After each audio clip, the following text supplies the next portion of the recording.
Hey, this is Kyle from 4 and a Half. One of our customers asked me, what are the basic guidelines you would recommend for responding to somebody, a sales prospect, with an email? So with that, we created this guide for how to respond to one of your prospects with an email and how to respond and leave a voicemail for one of your prospects.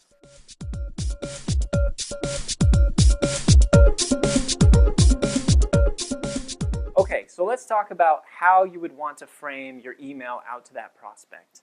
So the first thing you want to do is lead with the value that they're going to receive in getting back in contact with you. If you have something special about your company, like a special offer, we save owners on average this much money with our promotions, or some sort of guarantee about your service, maybe lead with that makes you unique. Next, use an active verb and ask them to take action, connect it back to that value.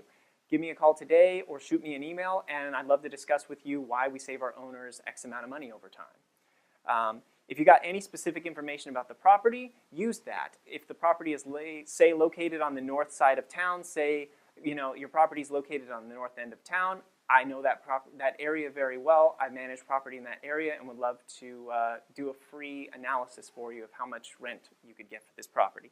And lastly, show a lot of enthusiasm for getting in contact, simply for getting in contact, not trying to go all the way to the sale at this point.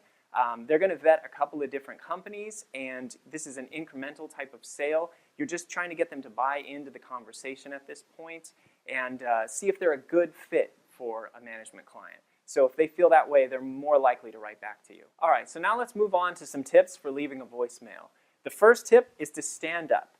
It might help you speak louder, convey some enthusiasm on the phone, be the type of person that they want to give a call back to. And you got to remember, most people are not actually going to pick up the phone. What we're trying to do is get them to come back to you in some way at a time that they're going to have time to do.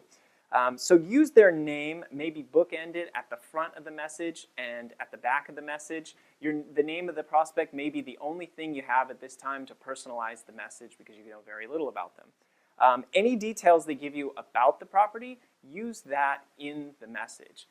If they said, I've got a single family home I'd like to talk to you about, put it back in the message. People are very busy. They may forget why they reached out to you exactly, and the more closely you can connect their inquiry with the message that you leave, the more likely they are to find you relevant and respond to you. Also, ask for a call back. A lot of people make a mistake in not saying, please give me a call. They'll rattle off their name, rattle off the name of their company, and rattle off the phone number. Thank you for sticking with us through this blog. I hope you found it useful. If you go to the article, we've included a sample email, a sample follow-up email, and a sample script for leaving a voicemail that you can use and adopt for your company. Of course, if you have any questions about all things property management marketing, give us a call here at 4 and a Half.